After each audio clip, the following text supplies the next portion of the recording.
moi, j'étais persuadé de connaître parfaitement le problème de mes infirmières. Mais en fait, j'avais tout faux. Tu te souviens? L'épisode d'avant, je t'expliquais comment l'idée était arrivée, autour de la plage de Petit Morito. Bon, mais ça, c'est pas le plus important. Le plus important, c'est que mon idée, elle tient sur le fait qu'une infirmière qui veut débuter en libéral, eh bien, c'est compliqué pour elle de gérer le SIRET, l'URSSAF, la caisse de retraite, etc. Quand je les ai appelés, quand j'ai vraiment discuté avec elle, mais là j'ai pris une énorme claque. Parce qu'avoir l'idée dans ta tête, c'est bien beau, mais ça vaut que dalle. Tant que tu l'as pas confronté à ta cible et que t'as pas discuté avec ta cible, ton idée vaut peanuts. Et c'est ce qu'on va voir aujourd'hui. J'ai une cible, les infirmières qui veulent débuter en libéral. Le problème est que la paperasse est compliquée pour monter une entreprise en France, et ma compétence, c'est que moi je connais parfaitement tous les rouages pour le faire. Sauf qu'aujourd'hui, c'est juste une idée. Je ne l'ai pas confronté, j'ai pas d'offre, j'ai pas de client, j'ai rien. Donc je dois absolument aller discuter avec des infirmières libérales. Mais moi, dans mon entourage, je ne connais pas d'infirmières libérales. Donc comment je fais pour trouver des infirmières avec qui discuter? Pour trouver une infirmière qui débute, vu que je suis un vieux, je vais sur Facebook. Et je vais dans la barre de recherche et je tape infirmier, infirmière. Je commence à avoir pas mal de groupes, mais c'est beaucoup trop large. Moi, je cherche des infirmières qui débutent en libéral. Donc, je tape infirmière débute libéral. Que dalle, y a rien qui sort. Mauvaise pioche. Ok, je vais réfléchir autrement. Je me mets à la place d'un infirmier ou d'une infirmière qui veut débuter son activité. Et qu'est-ce qu'il va chercher à ce moment-là? Et là, je commence à taper des mots-clés. Entraide, cherche, remplacement, idéal, titulaire. En fait, je réfléchis à tous les mots-clés qui peuvent arriver à côté, tous les écosystèmes. Et là, je tombe sur un paquet de groupes. Je rentre partout, je rentre dans tous les groupes, je lis, mais je ne fais rien. Je fouille, je farfouille. Mon objectif, il est simple, je m'imprègne de leur jargon, de leur conversation, de leur clash. Je m'imprègne de ce qui se passe.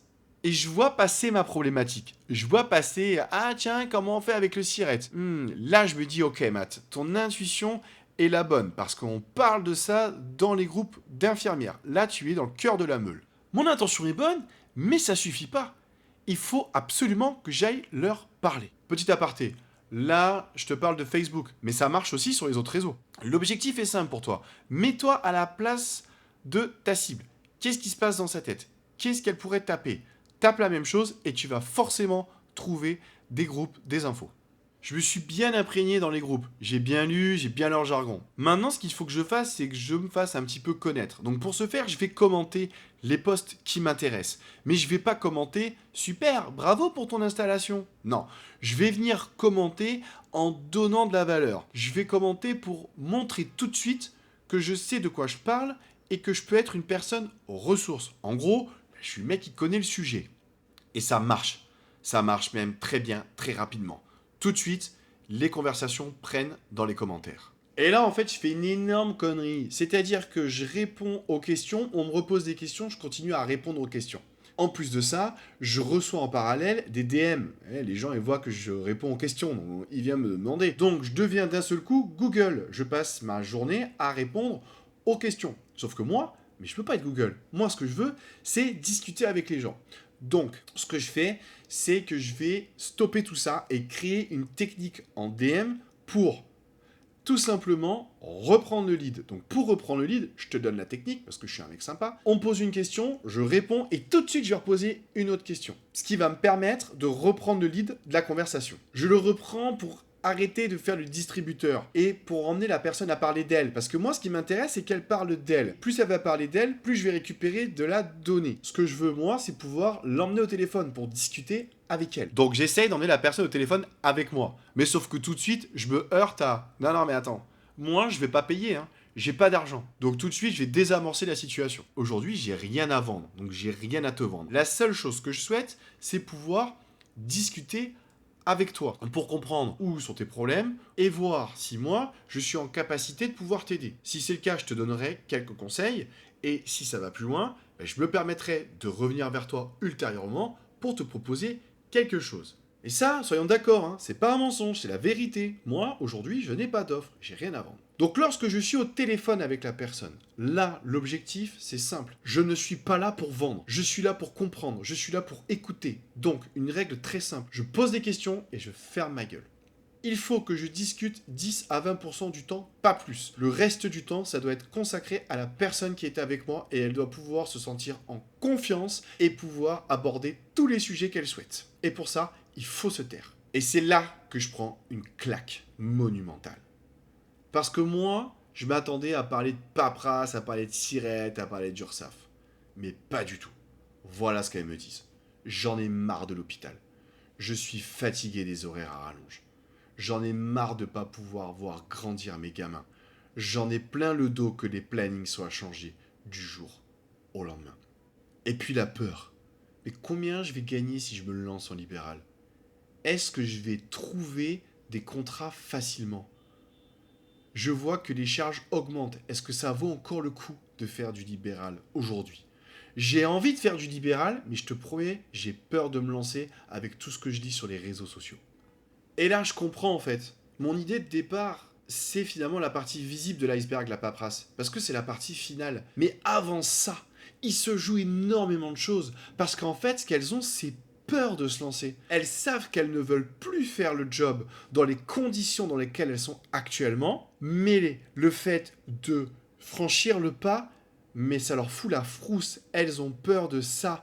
Et c'est là-dessus que je dois appuyer pour les aider justement à venir franchir le cap. Donc là, j'ai une information qui est capitale. Mais il me manque encore une chose.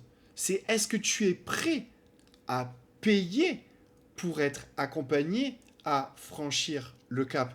Et là, en fait, je ne vais pas passer par 10 000 chemins. Je vais lui dire simplement, est-ce que toi, aujourd'hui, tu es prête à être accompagné en payant une personne qui va t'aider justement à franchir le cap? Et ça, je vais la poser à chaque fois sur tous mes entretiens. Et à chaque fois, j'ai une réponse, oui, je pense que j'en ai besoin, oui, ça m'aiderait beaucoup, oui, je me sentirais moins seul. Et tu vois, à partir de là, c'est plus une idée que j'ai dans ma tête tout seul. À partir de là, ça devient un business en fait. Parce que les personnes qui sont dans ma cible l'ont verbalisé, oui, j'aimerais être accompagné, oui, je ne veux plus me sentir seul. À toi de jouer maintenant. L'objectif pour toi, c'est de faire des recherches pour trouver où se cache la cible. Que ça soit sur les réseaux, que ça soit sur YouTube, que ça soit sur Reddit, les forums, etc. Prends le temps de chercher où est ta cible. Et prends le temps de lire ce qu'elle dit, ce qu'elle pense. C'est hyper important. Je veux que tu deviennes un expert de ta cible. Et là, tu me dis, ouais Mathieu, elle est où ton offre? Bah ouais, t'as raison, aujourd'hui j'ai pas d'offre. Mais rappelle-toi une chose, au tout début, l'idée c'était d'accompagner les infirmières qui débutent en libéral pour la paperasse. Après les conversations que j'ai eues avec elles, mon offre elle est complètement métamorphosée. Parce qu'aujourd'hui, je dois accompagner des personnes à franchir le cap de la peur, à franchir le pas, peut-être à les aider à trouver des remplacements, peut-être à les aider à comprendre que ce qui est bon pour elles, c'est d'aller en libéral. Je vais pas perdre 10 000 ans à monter une offre qui, de toute manière, va évoluer au fil du temps avec mes clientes. En revanche, je suis d'accord avec toi, je vais monter une offre assez rapidement qui va s'appeler de l'hôpital vers la liberté et qui va reprendre ce que j'ai vu avec elles lorsque j'ai discuté. Donc je vais reprendre leur peur pour les aider à les franchir au travers de mon offre. Mon idée maintenant, elle est validée. J'ai potentiellement un business, ça c'est bien. En revanche, personne ne me connaît. Pour me faire connaître, j'ai fait 10 millions de choses. Des choses très bien, mais aussi 1 milliard de conneries. D'ailleurs, je me suis même fait virer d'un groupe alors qu'il était en train de me rapporter mes premiers euros. Ça, c'est la prochaine vidéo. Je vais t'expliquer comment te faire connaître et surtout te faire vivre l'expérience. Et j'espère t'éviter les conneries que j'ai faites. Allez, à très vite. Ciao.